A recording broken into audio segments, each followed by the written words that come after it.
Hi, I'm Paul from the Studio Rats. In today's video, we're going to be looking at how to get great drive tones using the Boss GX-100. Now, ever since I got this unit, I've been one, blown away by how great it sounds, and two, how easy it is to program. You can really set up any sort of tone that you want inside this unit in a matter of minutes. So what we're going to do today is to set a little challenge and see how quickly we can create a great sounding drive tone or a versatile drive tone just by using the GX-100. One of the most important things to do once you've got a GX-100 is to set up your input levels for each of your guitars. Now, if you go to in-out settings and you click on input settings, so this is where we can set the input level for each guitar. So if you've got a guitar with high output pickups, you can turn down the input sensitivity. And if you've got a guitar with low output pickups, you can turn up the input sensitivity. As you can see, I've called this input preset green strat. Now, what I want to do here is to set the input level so it's not peaking.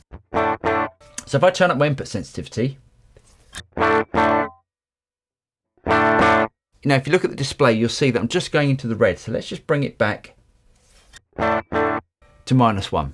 As you can see on my screen, we're starting from a blank patch. So the way that I can add in all my effects and my different amp blocks is by pushing the effects button and then going to the effects palette. The first effect that I want in the chain is a compressor. So I'm going to grab this X comp, hold it down, just drag it into the first slot. I'm going to turn that compressor off just for the moment as I don't know how much compression I want. So I'm just going to tap on it, and as you can see, it goes blank. That means that that effect is off.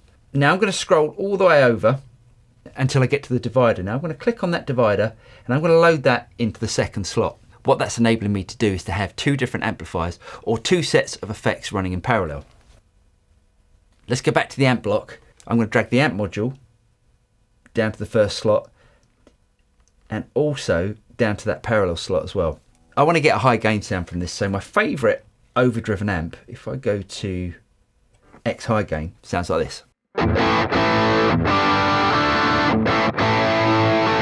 Now I'm going to go back to my compressor, turn that on, and that sounds like this.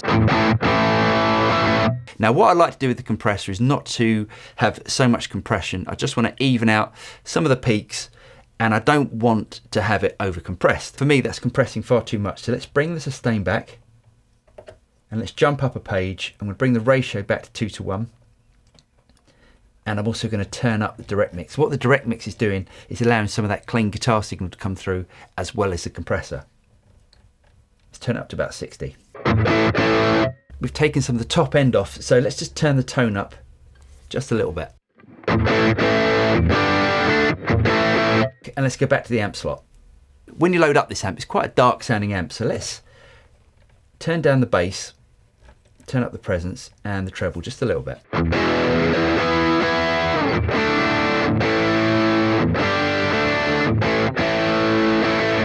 There's my basic tone. Now what I'd like to do is to set this amp up as my sort of rhythm tone. So let's bring back the gain just a little bit. Let's go back to the divider to switch over to amp B and choose channel B. Right, again, I'm going to change that to the X high gain. Now I'm going to change this gain switch up to high gain. Let's give it a little bit more gain. And let's do what we did with the other amp by turning up the presence, the treble, and bringing the bass down just a bit as well.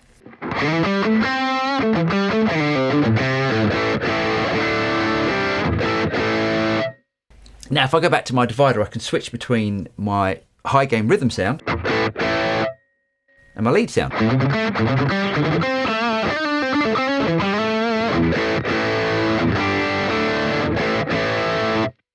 So there's my two amps. Now, even though I'm using a humbucker guitar, if I turn up my guitar, you'll see we've got some noise. So I'm going to bring in a noise suppressor just to control that excess noise.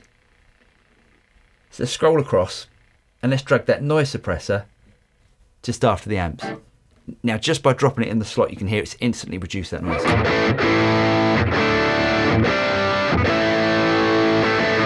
There's my basic drive sound. Now, what I'd like to do is to add some post amp effects, things like delays and reverbs. So I'm going to load in delay plus just after the noise suppressor. And I'm going to load in this reverb plus just after that delay slot as well. Okay, let's turn off the reverb for the moment. Again, we just do that by tapping on it. Let's go back to the delays. Now the reason why I chose delay plus is because I can choose different delay types inside that slot. So if I go to my type and I go up to pan, pan is Boss's ping pong delay. So it sounds like this. So you can hear it's bouncing from speaker to speaker. I'm going to bring back the effects level all the way back and the feedback as well. The feedback is the amount of repeats.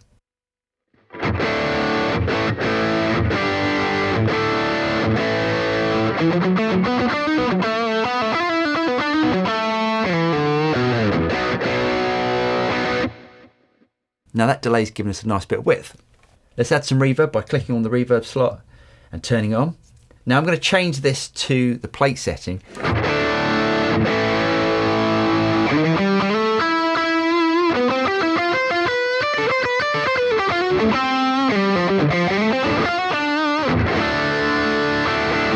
Instantly that sounds great, but I think we could just turn the time back just a little bit, and let's go up a page, and then I'm going to turn the high cut down just a bit as well, just so we can take the top end off the reverb. Listening to that, I want to go back to the delays and also reduce the top end on the delays. So let's go up a page and change the high cut here and just drag that down to about 2K. That's darkened down those delays so they're not as prominent in the mix.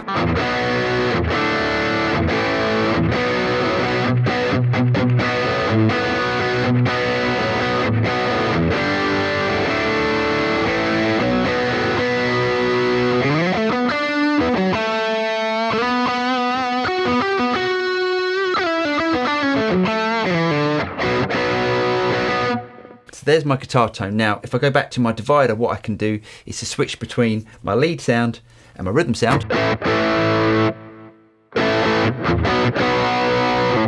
Now I can combine these amps in a variety of different ways. So as you can see at the moment, it says mode single. So that's switching between the two different amps. Now, if I bring it to dual,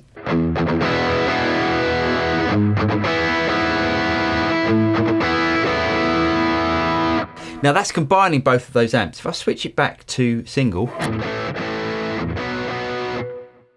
and dual again, not only can you do that, if I go to my mix slot, now I can choose the outputs that the amps are coming out of. So as you can see at the moment, it says mode stereo. If I change that to mode pan left and right, what we've now got is amp A coming through the left-hand speaker and amp B coming through the right speaker.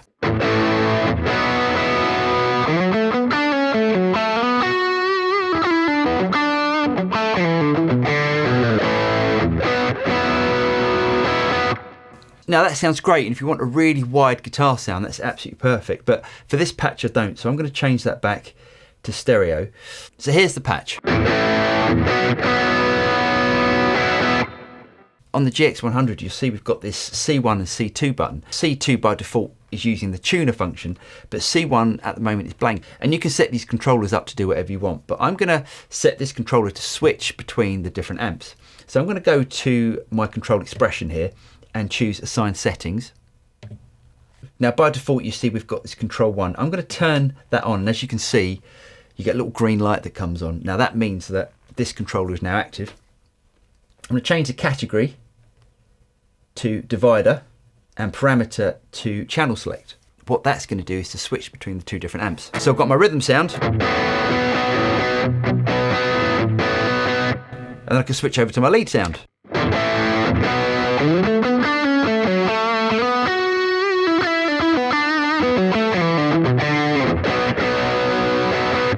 So hopefully you can see how quick and easy it is to set up a great tone just by using the GX100. There's no external effects going in, everything is coming from the GX100.